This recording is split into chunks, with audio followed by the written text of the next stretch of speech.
Makakausap natin ngayon si Vice Congressman Erwin Tulfo, House Deputy Majority Leader ng ACT-CIS Party List. Kong, may buntag. May buntag, Bayaljo, naririnig mo ba ako? Yes. Medyo mahina itong signal dito sa pinaroroonan ko. Yes, go Malakas, ahead. malakas. Oo, itong paihi ng langis. Sinasabi mo dito na parang dapat silipin ng DOJ at nasilip na rin ng DOJ ni Secretary Crispin Remulla. Parang naniniwala na talaga yung tatlong lububog na barko magkakasama sa illegal na gawain ng paihi. Alam mo, Bayaljo, Yeah. diyan nga nagtataka tayo kasi alam naman na masama ang panahon. Okay, wala nga bagyo kasi sinasabi walang bagyo habagat. The mere fact na malalaki ang alon, Bayaljo, bakit pa sila kailangang umalis at naglayag? Dapat, di ba, common sense by, pag ikaw ay pagmataas ang alon, huwag kang tumuloy, magtali ka muna dyan, gumili. Sinasabi ngayon ng ilang mga informante natin, may karga sigurong illegal yan kung kaya nagdadali-daling umalis. Kasi baka mamaya makita sila ng Bureau of Customs o maabutan sila ng mga tauhan ng Philippine Coast Guard at masita saan galing yung karga ninyong mga langis. Nako.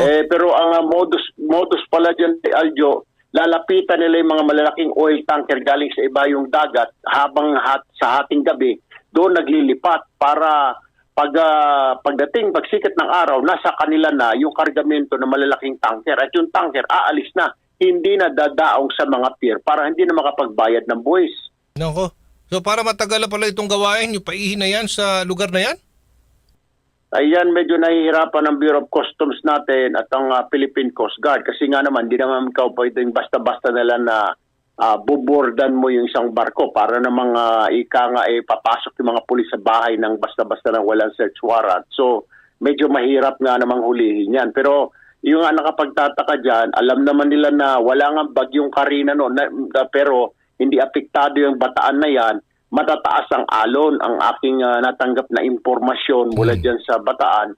Pero ang nagtataka ay bakit pa lumayag yung mga yan? So, meron silang parang itinatago. Kaya, tataas na ng alon, Bayaljo, nung habagat. Yun na nga.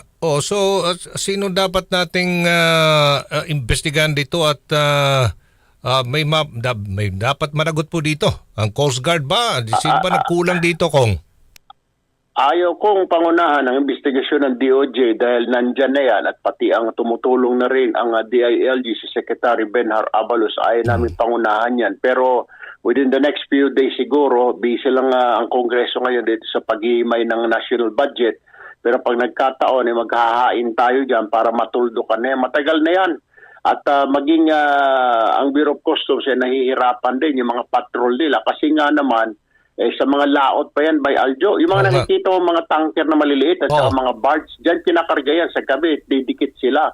Wala namang capability ang BOC na mga speedboat dyan na para sitahin yung mga yan. Ang Coast Guard, pero ang Coast Guard natin medyo busy ngayon dyan sa West Philippine Sea. So wala masyadong, hindi masyado nababantayan yung lugar na yan. Kaya nga, happy-go-lucky ngayon itong mga oil smuggler dahil nga ang Coast Guard talaga nagbabantay dyan. Tinutulungan nila ang BOC. Ang BOC ginagamit nila para police arm nila ngayon ay ang Coast Guard. Pero ang Coast Guard since busy sa West Philippine Sea, nahihirapan din by Aljo. So taking advantage of the situation, itong mga oil smuggler na ito, kaya tuloy-tuloy. Kaya ayun, nakarma siguro, dahil illegal yung mga kargamento rin, nalubog, tatlo. Sabay-sabay ilang araw lang ang pagitan. Exactly. Alam na nila, may experience na doon sa isang barko na lumubog. Bakit hindi pa nagtali yung dalawa? Nagmamadali by Aljo kasi baka masita na sila ng Coast Guard o ng BOC. Oo nga, yung isa kasi walang makina eh. Yung MV, ano ba ito? Mirasol 1? Oo.